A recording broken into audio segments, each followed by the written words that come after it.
한국 축구의 현재이자 미래로 평가받는 이강인 23, 파리 생제르맹의 중요성이 점점 더 커지고 있습니다.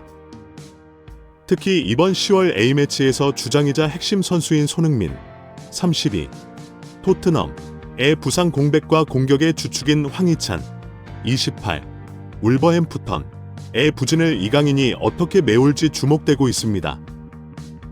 이강인은 한국 축구대표팀에서 뛰어난 기량을 보이며 팀의 중추적인 역할을 맡고 있습니다.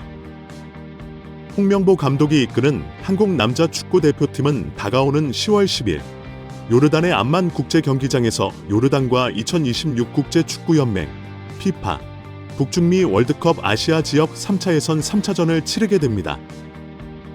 이 경기는 한국 시간으로 오후 11시에 시작되며 이어서 한국으로 귀국하여 10월 15일 용인 미르 스타디움에서 이라크와 4차전을 치르며 10월 A매치를 마무리할 예정입니다.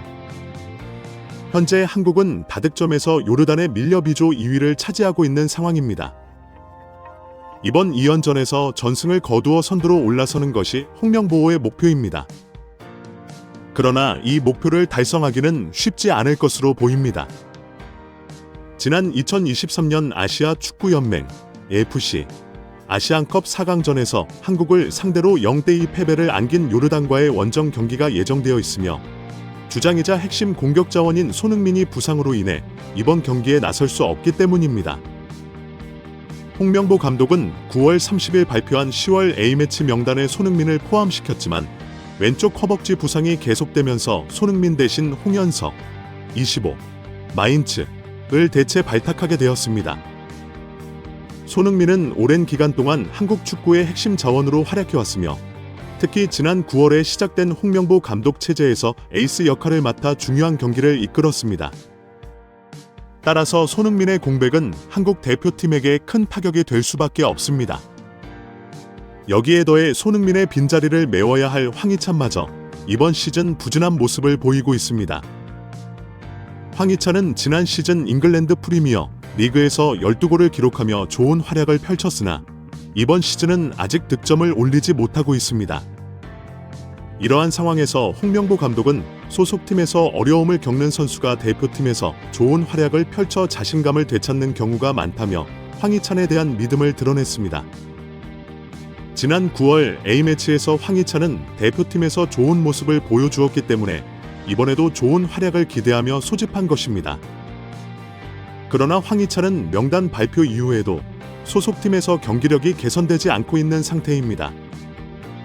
이러한 상황 속에서 황희찬이 대표팀에서 살아나기 위해서는 또 다른 핵심 자원인 이강인의 활약이 절실하게 필요합니다. 이강인은 지난 9월 A매치에서 손흥민과 함께 한국 축구의 공격을 이끌며 중요한 역할을 했습니다. 이강인은 최근 소속팀 파리 생제르맹에서 좋은 활약을 이어가고 있으며 최전방 공격수 역할을 맡으면서도 미드필더로서의 기여도 높였습니다. 그는 가짜 9번이라는 새로운 포지션을 소화하며 뛰어난 경기력을 선보이고 있습니다. 이강인은 창의적인 플레이를 통해 공격의 활력을 불어넣을 뿐만 아니라 직접 득점할 수 있는 능력도 탁월합니다. 그는 프랑스 리강 7경기에서 3골을 기록하며 자신의 가치를 증명하고 있습니다. 이강인이 좌우 측면은 물론 최전방과 중원을 자유롭게 오가며 상대 수비를 흔들어줄 경우 황희찬을 포함한 다른 공격진에게 더 많은 득점 기회가 찾아올 가능성이 높습니다. 특히 이강인의 왼발은 이번 경기에서 더욱 주목받고 있습니다. 한국 축구는 유독 중동 원정에서 약한 모습을 보여왔으며 요르단도 최근 한국을 괴롭히는 복병으로 떠올랐습니다. 하지만 객관적인 전력상 한국이 여전히 우세하다는 평가가 있습니다. 많습니다. 요르단은 홈에서 경기를 펼치기 때문에 초반부터 강하게 나오기보다는 선수비, 후역습 전략을 구사할 가능성이 큽니다. 이처럼 수비적인 경기를 펼칠 경우 세트피스가 승패를 좌우하는 중요한 요소가 될 수 있습니다. 코너킥이나 페널티 박스 근처에서 얻는 프리킥은 홍명보에게 매우 중요한 득점 루트가 될 것입니다. 손흥민이 프리킥 키커 역할을 했던 상황에서 손흥민이 없는 이번 경기는 이강인이 그 역할을 맡을 가능성이 큽니다. 이강인의 정교한 왼발킥이 한국에게 승리의 열쇠가 될 수 있습니다. 한편 홍명보 감독이 이끄는 대표팀 본즈는 10월 7일 인천국제공항을 통해 요르단으로 출국했습니다. 이강인을 포함한 해외파 선수들은 요르단에서 합류할 예정이며 곧바로 현지 적응 훈련에 돌입하게 됩니다. 이번 요르단과의 경기를 통해 한국 축구 대표팀은 선두 자리를 노리고 있으며 이강인의 활약이 그 열쇠가 될 것으로 기대됩니다. 한편 KFA는 최근 논란이 되었던 홍명보 감독의 임명 결정을 무효화하기로 결정하고 박항서 감독을 새로운 국가대표팀 감독으로 임명했습니다. 이번 결정은 대표팀 내외에서 불거진 많은 비판과 갈등을 수습하기 위한 조치로 보이며 박항서 감독은 취임 직후 손흥민을 즉시 복구시키기로 결정하면서 처음부터 큰 논란을 불러일으켰습니다. 감독 선임 과정에서 불투명한 절차와 특정 인물들에 의해 조작된 의혹이 제기되었으며 이는 축구 팬들뿐만 아니라 축구 내부에서도 많은 비판을 받았습니다. 특히 홍명보 감독의 전술적 능력에 대한 의문과 그의 지도력 부족은 팀 내에서 불만을 키웠고 대표팀의 경기력에도 악영향을 미쳤습니다. 더욱이 손흥민의 부상을 이유로 대표팀에서 제외한 결정은 홍명보 감독의 리더십에 대한 신뢰를 크게 떨어뜨렸습니다. 손흥민은 한국 축구의 상징적인 선수로 그가 없는 대표팀은 전술적으로나 정신적으로 큰 타격을 입을 수밖에 없었고 이는 팀의 사기 저하로 이어졌습니다. KFA는 이러한 상황을 수습하기 위해 긴급 회의를 소집하였고 그 결과 홍명보 감독의 임명 결정을 무효화하고 박항서 감독을 새로운 감독으로 임명하기로 결정했습니다.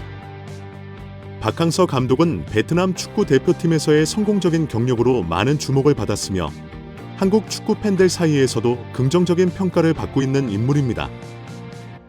박항서 감독은 취임과 동시에 손흥민을 다시 대표팀에 합류시키겠다는 의지를 밝히며 팀을 재정비하고 강화하는 데 주력할 것을 약속했습니다. 그는 손흥민은 한국 축구의 중요한 자산이며 그의 복권은 대표팀의 전력에 큰 힘을 실어줄 것이라고 강조했습니다. 박항서 감독의 손흥민 복귀 결정은 대표팀에 긍정적인 영향을 미칠 것으로 기대됩니다. 손흥민은 세계적인 수준의 선수로 그의 존재는 팀 전체의 사기와 경기력을 끌어올리는 데 결정적인 역할을 할 수 있습니다. 또한 박항서 감독의 경험과 리더십은 현재 혼란에 빠진 한국 대표팀을 재건하고 다가오는 중요한 경기에서 더 나은 성과를 거둘 수 있는 기반을 마련할 것으로 보입니다. 대표팀은 이제 박항서 감독의 지도하에 새로운 출발을 준비하고 있으며 손흥민을 중심으로 팀의 단결과 전술적 발전을 이끌어낼 수 있을지 기대가 모아지고 있습니다. 이번 결정은 한국 축구의 미래에 중대한 영향을 미칠 것이며 팬들과 축구계는 박항서 감독의 리더십 아래 대표팀이 다시 한번 아시아 무대에서 우뚝 설 수 있기를 희망하고 있습니다.